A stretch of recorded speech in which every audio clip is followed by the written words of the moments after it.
இதுல ஒரு சௌரியம் இருக்குதுங்க. நாளைக்கே உங்க மகனுக்கு கல்யாணம்னு வச்சுக்கோங்க. அந்த நேரத்துல இந்த மாதிரி ஒரு அட்டவணையை போட்டு சம்பந்திய மடக்கி வசூல் பண்ணிடுங்க. விட்டுறாதீங்க. ஆக பையன் தொட்டுட்டான், பொண்ணு கெட்டுட்டான். இத நான் எங்கேயோ கேட்டிருக்கிறேனே. இங்கதான் கேட்டிருப்பீங்க.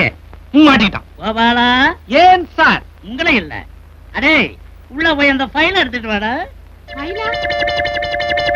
புளிய கரைக்குதுங்களே. இன்னும் புளிய காட்டவே இல்லைங்களே. சீக்கிரம் காட்டுருங்க. காட்டுறேன். மாப்பிள, நீங்க எங்கேயோ போயிட்டீங்க.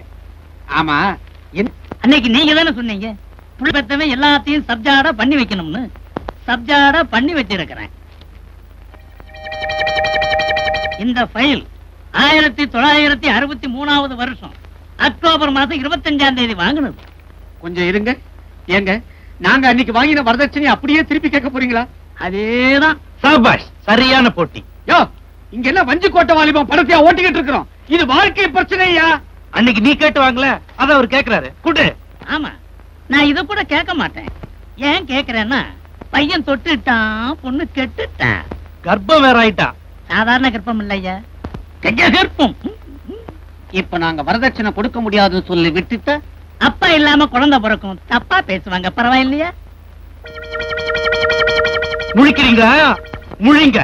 இப்போ தெரியுதா வரதட்சணை வாங்குறது எவ்வளவு பெரிய தப்புன்னு? அந்த ஆள் கொடுக்கும்போது எவ்வளவு கஷ்டப்பட்டிருப்பான். அதே கஷ்டத்தை அப்படியே படுங்க. ஏன் வளவளன்னு பேசிக்கிட்டு பைசா கொடுத்தா கல்யாணம், இல்லன்னா பையன் ஃபாரினுக்கு போயிங்களா கோயிங்.